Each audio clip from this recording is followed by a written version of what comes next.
Today's program is being presented by Mr. Bob Vandelinde, and to introduce him, one of the people who knows him best, his son, fellow Kiwanian, Terry Vandelinde.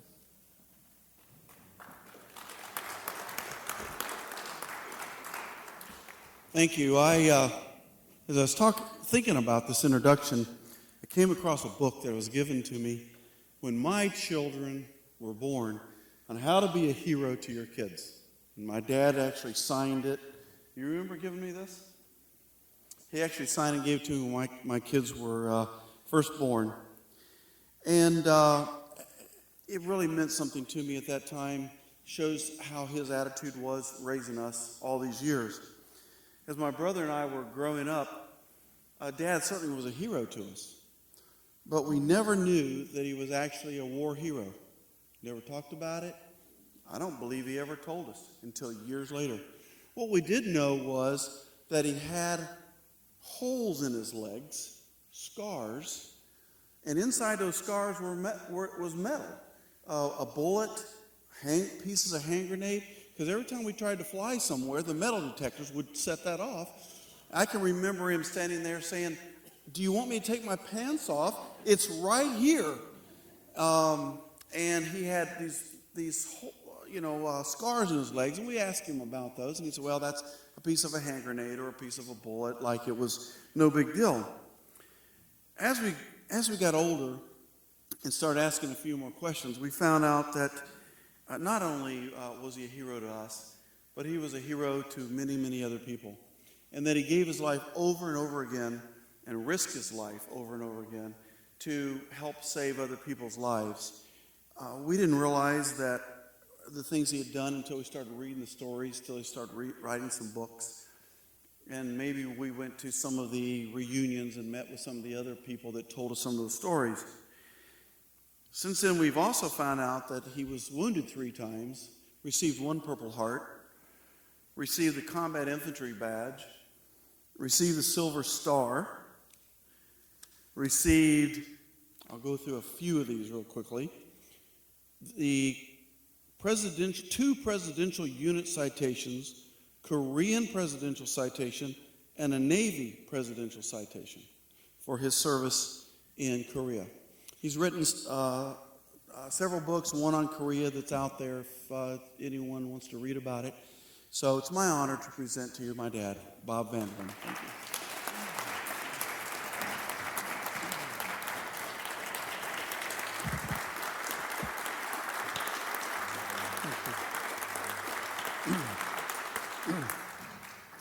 Thank you very much. It's an honor to be here today. Before I get started, I've got to tell you a story on Terry. We traveled around the country a lot, attended a lot of conventions, and we were in Miami, and he was a teenager at the time, and we were going to get on the bus to go on a tour of Miami. And right in front of Terry was a beautiful, shapely blonde with a dress so tight she could hardly walk, every curve you could see. Well, she started to get up on the bus. She put her foot up. She couldn't make it to the steps. She reached back and unzipped her a little bit. And the second time she tried to get up there, and she couldn't make it. She reached back and unzipped again. The third time, in desperation, she couldn't get her foot up. She unzipped again. So Terry just took her by the hips and just set her up on the bus. She turned around and said, "Young man, I beg your pardon." He said, "You ought to. You unzipped my pants 3 times.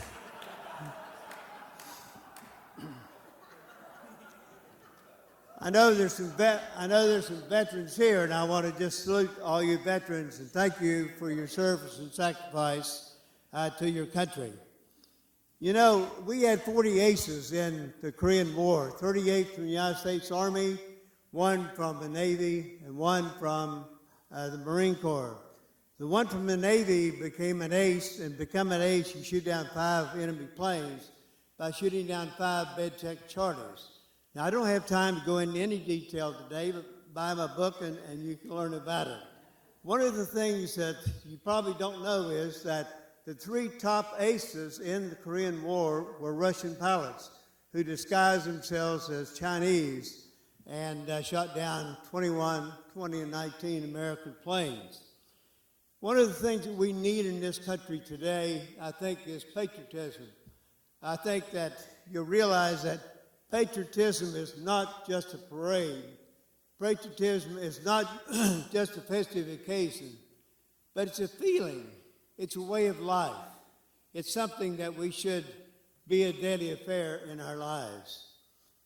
A veteran is a person who may have come home with a visible sign of his service.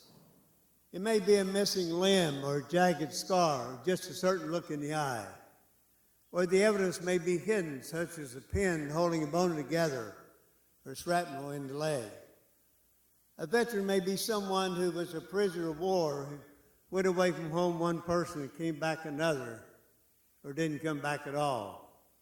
You see, ladies and gentlemen, a veteran is someone who is an ordinary person, but an extraordinary human being who gave some of his vital years of his life in the service of his country so that others would not have to give theirs. General Norman Schwarzkopf said, "There are things worth fighting for, there are things worth dying for, and that thing is freedom." In my book, one chapter is dedicated to Dr. Bae-Suk Lee. He's a retired doctor. He escaped North Korea when he's 16 years old. And I just want to read just one quick paragraph from what he had to say. More than 50 years ago, the American Army, along with the United Nations forces, saved South Korea from imminent destruction by the North Korean communist invasion and helped many to live in freedom. Now South Korea is blessed with freedom and prosperity only because of the grave sacrifice that was made for them. I love this guy. He's retired in Cincinnati. Now, when we went to Korea, our job was to stop communism from spreading because they were going to take over South Korea and then it's going to move on to Japan. So, you see, we produced freedom. We produced democracy. We produced human rights and prosperity. It's one of the 12 richest countries in the world today. When we went there in 1950, the average salary was $65 a person.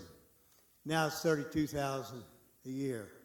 So it gives you an idea of the progress that has been made in Korea.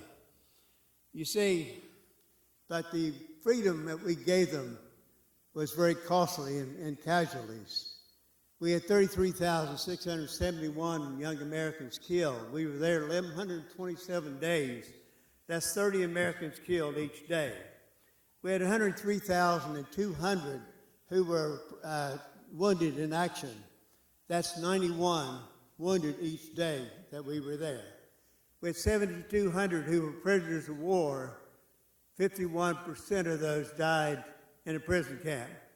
And we have some 7,800 still missing and unaccounted for. You might remember last month we had a young remains came back from down at Martinsville. There's a poem, "Freedom is Not Free," and it goes like this. I saw a flag pass by one day. It fluttered in a breeze. A young Marine saluted it, and then he stood at ease. I looked at him in uniform, so young, so tall, so proud. With hair cut square and eyes alert, he'd stand out in any crowd. I wondered how many times a man like him had fallen through the years. How many died on foreign soil? How many mothers' tears? How many pilots' planes shot down? How many died at sea? How many foxholes were soldiers' graves? No, freedom is not free. I heard the sound of taps one night when everything was still. I listened to the bugle play and felt a sudden chill. I wondered how many times it tapped that meant amen, when a flag had draped the coffin of a brother or a friend. I thought about all the children, the mothers and the wives, the fathers, sons, and husbands with interrupted lives. I thought about the graveyards at the bottom of the sea, of the unmarked graves in Arlington. No, freedom is not free. I served with the 187 Airborne Infantry Regiment in Korea. I was a paratrooper that Air Force people say jump out of those perfectly good airplanes. but I've never seen a perfectly good airplane. So every time I go up, I have to jump out and walk back. I want to touch on some of the battles very quickly in the time that I have. I won't have time to go into detail, but the Korean War started June 25th, 1950. It was Sunday morning, about 5 o'clock, and it was raining, and that's when the North Koreans started lobbing artillery shells over into South Korea. And then short time later, Kim Il-sung gave the order for 60,000 North Korean troops who had been trained and equipped by the Soviet Union to start the land invasion. They conquered the South Korean capital of Seoul in 3 days. We're moving fast southward. You see, the South Korean soldiers were poorly trained, poorly equipped. In fact, most of them were just rice farmers. So you see, one of the things that Stalin, Mao, and Kim Il-sung did take into consideration was the fact that we had a tough-minded president in Harry Truman who was used to making some tough decisions. Remember August the 6th, 1945? He ordered the first atomic bomb in Hiroshima. On the 9th day, 3 days later, he ordered atomic bomb at Nagasaki, which brought an end to World War II. So Truman now had a tough decision to make. Are we going to help South Korea? 2 days after the invasion started, he ordered a naval blockade around South Korea. He ordered our Air Force to go in and start giving ground support to the Iraq Army. And then on the week later, July the 1st, he sent in the 24th Division from Japan. Now, the 24th Division was a weak, soft outfit. They were occupational troops. They were untrained. In fact, many of their weapons were still in Cosmoland. So they were pushed back 77 miles the first 17 days of that battle. They formed a Pusan perimeter, and General Walter Walker said, no more retreating. We're going to stand, fight, or die. And then we brought in the 25th Division, some first calves, and some Marines, and we started winning some battles. One of the most brilliant decisions that MacArthur made in the war was the Inchon invasion on September the 15th. There's 200 ships, 70,000 troops, Marines and Army, and they started pushing the North Koreans north. 10 days later, 25th of September, my company, K Company, 187 Airborne, landed at Inchon. Our first job was to help the first Marines to clean up the Kempo Peninsula. We had 6,000 troops, North Korean troops, and we killed all but 300 of them. And so we cleaned up that. The following month, we made our first 2 combat jumps. There's 2 railheads going out of Pyongyang, the North Korean capital, Inchon and Suncheon. We jumped 2,800 troops that day and 1,000 the next day. And we had a lot of missions to accomplish. We moved the 3rd day down to Yongyu village. This is where I was awarded the Silver Star for gallantry in action on that night. You can read about it if you want to. I won't go into any detail on it. But in that particular battle, there were 6,000 North Korean troops. We killed 2,764. We captured 3,000. You can do the math and see how many was left. Then we went to Pyongyang. I was wounded badly. We came to Pyongyang. And then the 27th of November, the Chinese, 80 to 120,000 came across the border. And we had 15,000 troops. We had the Marines, Army, and 500 troops, commandos from England at the Chosin Reservoir, one of the worst battles of modern day history. And it's called the Chosin Reservoir. Then after that, the next day we were into December, 1st of January, we were at Punji Pass. Punji Pass was 35 foot of snow, 30 below zero. We were on one hill, the Chinese was on the other hill. And we had to keep that main supply route open, which we did. The following month, February, we were Wanju, Hill 342, with 450 paratroopers surrounded by 3,000 Chinese. 3 to 5 foot of snow, 30 below zero, and we had a lot of hand-to-hand fighting, hand grenades back and forth. Bill Weber was my company commander.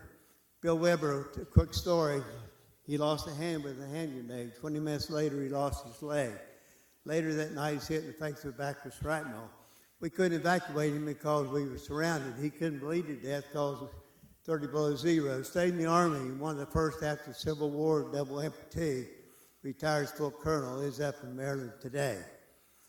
Then, after that, the following month, we made our second combat jump at Inchon. We had 3,337 paratroopers who jumped in on that and trying to stop the 60,000 troops that was going north. I might mention the last jump I made was 81 and a half. I jumped with the Wounded Warriors down at Suffolk. I was their speaker that weekend. And the West Pointer in charge said, "Bob, compare the jump here today with the jump in Korea." I said, "Well, in Korea, I jumped at 600 feet. I had a machine gun across my chest, and they were shooting at me. Today, I jumped at 14,000 feet. We talked, laughed, and waved at people all the way down." He said, "Well, I thought if it made you more comfortable, I'd had some deer hunters shooting at you on the way down." You see, the next was Bloody Inchon, next major battle we were in. Terry and I went back on a revisit in 1995 in invitation of the Korean government. When I landed there, the kids were in the streets, orphaned, crying, dirty, hungry. Mama sons were going south, whatever they carry on their head, the papa sons, whatever they carry on their backs. And when we landed in a modern airport. We went in on a 4-lane divided highway, stayed at a 50-story hotel. And what changes it's been. So I'm very proud that I served in Korea. I'm very proud that I served by government, and I'm certainly proud to be an American. And I'm going to close with just something here. This flag, the red in our flag proclaims courage. The blue represents loyalty. It's been said that George Washington described our flag by saying, "You take the stars out of heaven, the red from the mother country, separate with white, showing that we separate from her. And let the white go down to posterity, representing liberty." You see, this flag, oh glory, it's a symbol of freedom to everyone who stands beneath her unfurled glory. May God bless all of you and your families that you represent. And may old glory continue to wave over the land of the free and the home of the brave. Thank you. Thank you, Bob.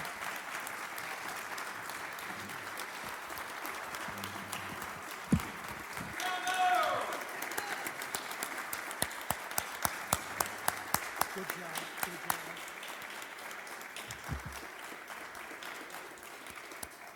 Bob, thank you for a number of things.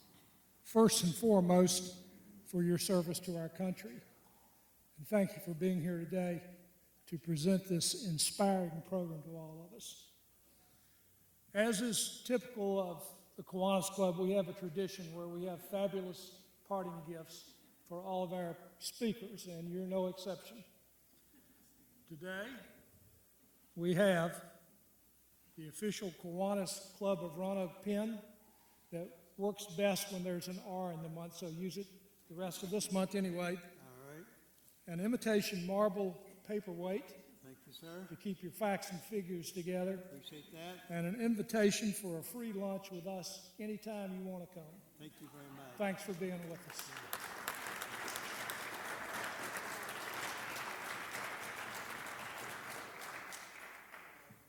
Next week, our speaker is from the Southwest Virginia Wildlife Center. Her name is Diane Durazio, thank you. And we're looking forward to hearing from Diane next week. She will be introduced by Kiwanian Ken Briggs. If everyone will please stand for the benediction.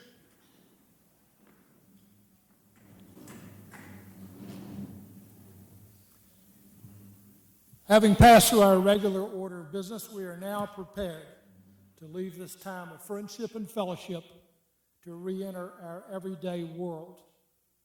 Before we depart, let's try and remember three things.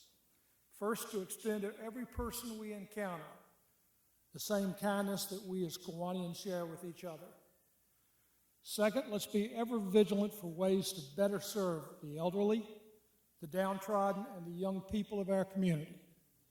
And finally, let's take every opportunity to y'all are getting better. With those with whom we sympathize and deem worthy of our regard. If we can turn these ideals into actions, we will truly begin building a better tomorrow. This meeting, live life, laugh loudly, recruit members, and keep selling those K-Pad tickets. This meeting of the Kiwanis Club of Roanoke is now adjourned for the next 167 hours and will reconvene next Wednesday commencing at a few ticks past high noon.